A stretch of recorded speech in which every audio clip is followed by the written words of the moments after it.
You are listening to watching another edition of Blewett Blitz. Third one of the day. And again, trying to rip through these reviews. Malachi Moore, safety out of Alabama, 23 years old, 5'11", 196. I watched 2024 Western Kentucky, South Florida, Wisconsin, Georgia, Vanderbilt, South Carolina, Tennessee, Missouri, and LSU. I believe before this last season where he played a little bit more deep safety, he played some more star, like the slot corner type position. So a little bit of a role change, and he increased his level of play at a different role. I think he's a pretty versatile guy. You could play him in the box. You could play him in that star, that slot role, in like a big nickel look. He could play deep. My concern with him deep is what we'll talk about. There's some concerns I have there in terms of his overall athleticism and being able to match some of the speedier receivers in the NFL. I think that's one of the areas in his game that he tends to struggle with is just the lack of true speed and acceleration.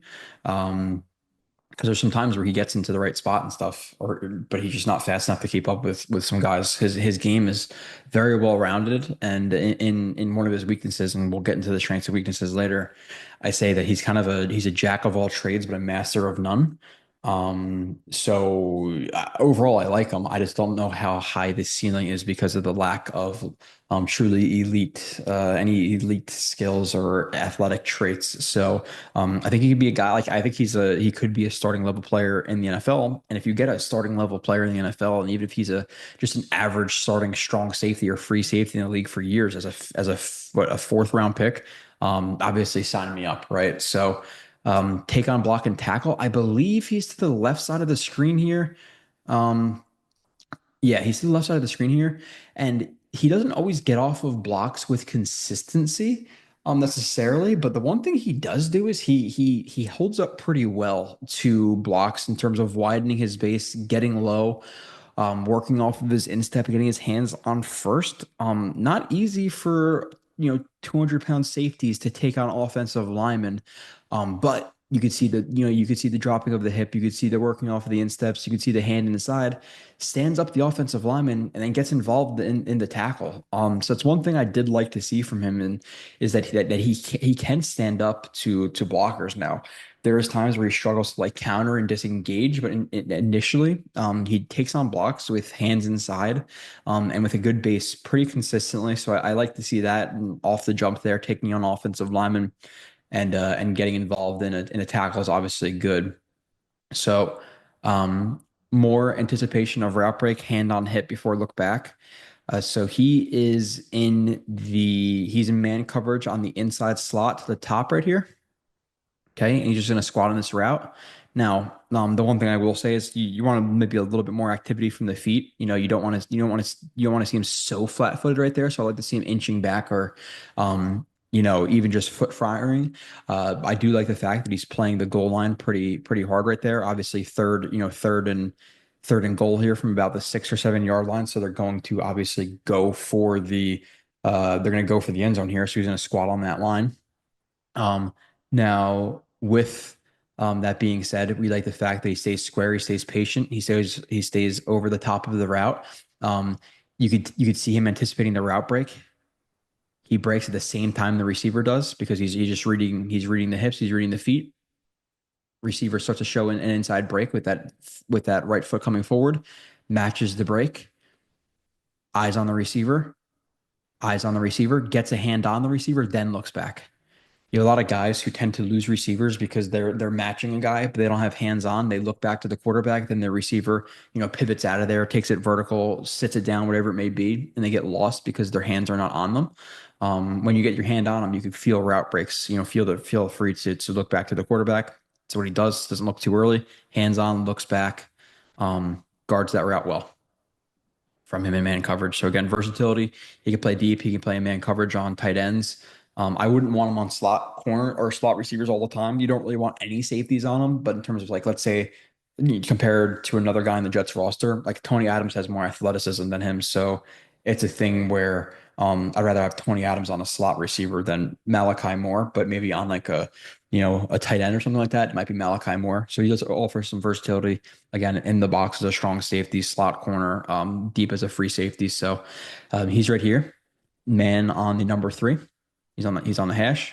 Let's watch. Okay. That tight end even takes stair steps right there, but he plays that ball really well. Now his arms are short. I believe they're like 29 inches, which is very short. But Malachi Moore, the tight end, initially stems to the inside. Malachi Moore shuffles to stay over top of the route. Tight end takes some stair steps to get vertical to hold Malachi Moore. He's still patient with his feet, anticipates the route break. Now let's be real, this is not the best tight end route or the best tight end in the world, but he does a good job staying patient, staying over the top, nice and low in his stance. Feels the break coming, sees the break coming, matches him the upfield shoulder, and then plays the ball perfectly in terms of exactly what we want to do.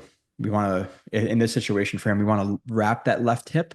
We want to pull that left hip towards us so it turns the body and play the ball, right? Because then that's an underrated thing that people just think about is like, oh, like, well, playing the ball with the right arm, that's important. You want to stab to the hands, all that stuff. But also, one of the underrated things is taking that left hand, putting it on the hip. And when you put it on the hip and you pull back, you're turning that receiver away from the ball. You're turning him away from the catch point. It's harder for the receiver to a receiver, tight end, whoever it is, pass catcher, to catch that ball. Stabs through, gets the pass deflection. Turn the hip, stab, get your hand on it, play that get that PD. Awesome.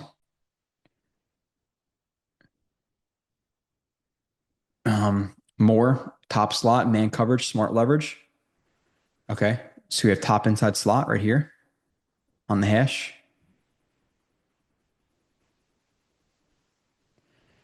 Yes, he's actually a little bit outside leverage, and why that's smart right here is because clearly you have number 11 here who's working towards him on an exit angle to like wall him off. So he's just trying to reroute him right here. Gets hands on to reroute him. So Moore can take a little bit of flexibility, like, hey, I'm going to play a little bit more outside leverage because if he breaks inside, stems inside, then 11 is going to reroute and get hands on. So he does a good job there. Just smart pre-snap leverage and inviting him into the inside. Shuffles to stay over the top. 11 gets hands on, sees the break coming inside, matches that break, hands on. Play that ball. Can't really be tighter than this when the ball is coming. Tries to play the ball, slips to the receiver's arm, but obviously a good contest, right?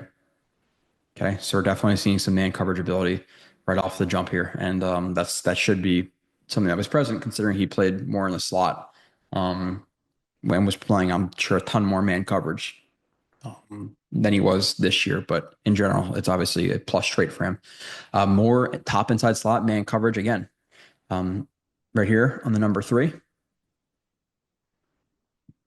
And shuffling to stay inside or shuffling to stay over top of the route. So that's a good job. Shuffling to stay over top of the route, playing it with outside leverage. Again, anticipates that break. Maybe, it could be a thing where, hey, this, just based on the route concept, based on what this offense runs, based on him stemming to the inside, indicating that it may be because, if it's a thing where, no, I'm not going to go into that, but it may be a thing where this receiver tips off where he's going based on that, based on that stem. Okay. If he's stemming to the inside, he's going to break to the inside, matches it before, or starts to break to the inside before the tight end receiver even breaks there. On top of it, crowds that route. Crowds him. It's a good job. More top inside slot versus screen. Top inside slot versus screen. Okay, so we're gonna have some type of like bubble, smoke, slips, whatever it is. Okay, so it's actually a running back screen. So it's a swing screen. You have Moore, who right off the jump is reading the quarterback, sees the quarterback immediately look to the swing route, which tips off a screen, breaks on it. You have the number three right here, who is caught in no man's land, blocks really nobody, which piss poor job by number three. But Malachi Moore takes advantage of it, takes more of an outside in angle, right? Working to the outside, working to the outside, working to the outside, breaks down well, hit him, bring him down in the open field. Good job closing. Good job closing, then breaking down at the right point. You know, that at about 3 yards, break down. Don't break down too early. Take out the legs. Good job. Um, More nearly beat deep, just okay speed? Question mark. Should put question mark after that. Cheat over. Okay. So I believe he's right here to the top in the middle.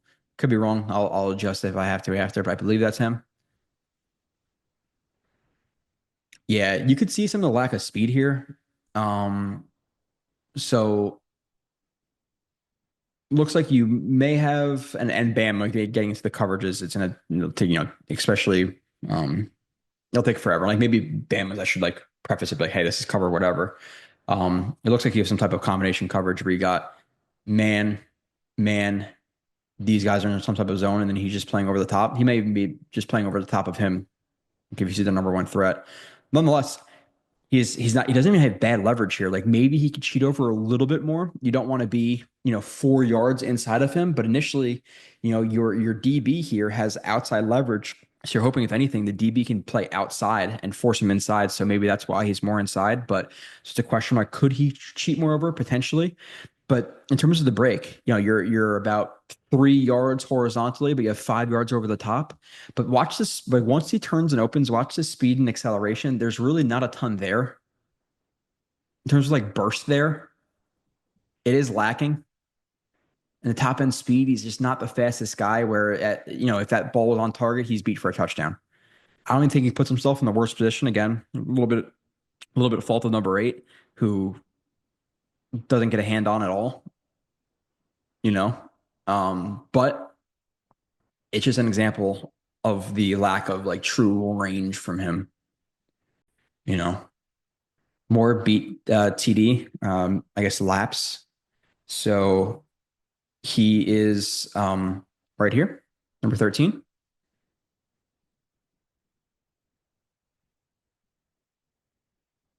Yeah, and it looks like he's initially passes off 6. It looks like he's going to pass off 6 right here to somebody.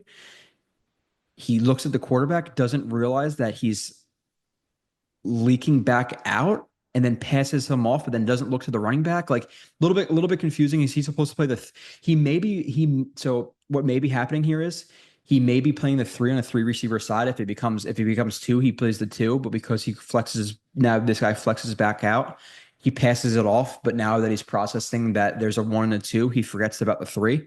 Like it may be a thing like that. But he goes to pass it off, sees this guy going outside, lets him outside because okay, he's sitting there, but then the 3 breaks outside in the flat, and he never picks him up.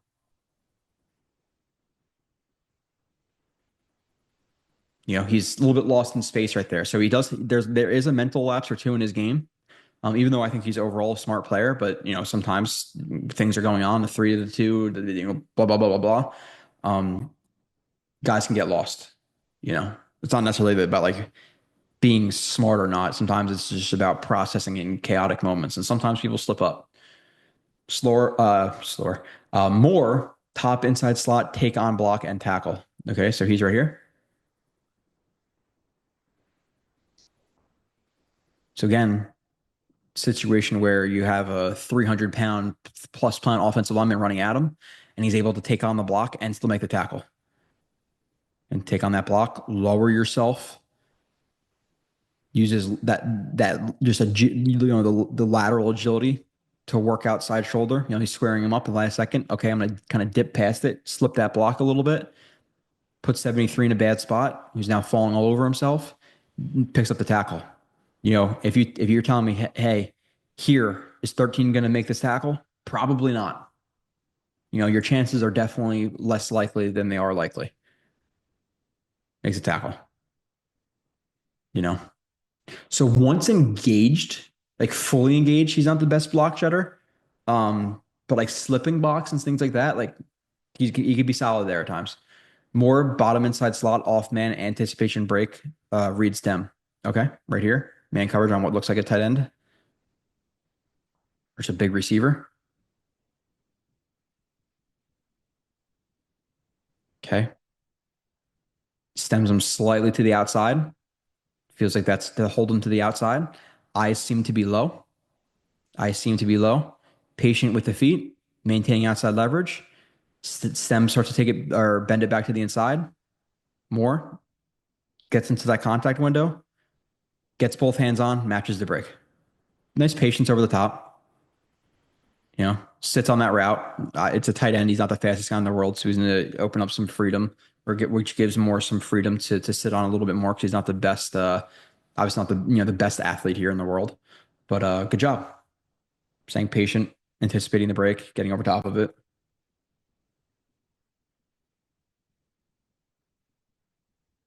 Um, Bottom linebacker, pass deflection. Okay, so he's right here.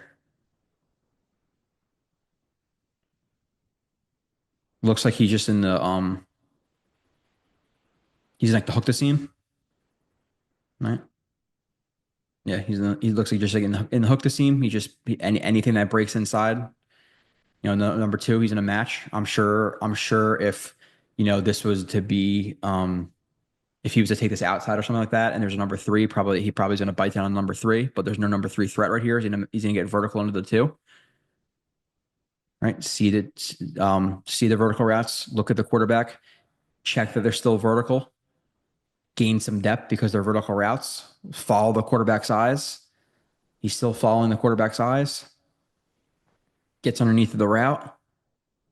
Gets the pass deflection. Maybe with a little bit longer arms, he can pick that off. But good PD. It's just like a good awareness in these intermediate zones. Check the routes. Cool. They're vertical. Looking for the three. Nothing. Okay. Let me check that two again. Yeah, he's taking it vertical. Okay. Beck's looking this way. Follow the eyes. Continue to drift vertical. Get underneath of it. PD. Really good stuff. Good stuff. More speed turn and fine ball. Misjudged though. He's right here over top of the three. Okay, so it looks like we got obviously he's bailing into what looks like it may be some type of cover two. Disguising. Now obviously he starts to drop back into his zone. Sees Beck start to look that way. Speed turns to stay over the top because he doesn't want to get beat anything deep. Happens to be throwing the slot fade. Gets over top of the slot fade.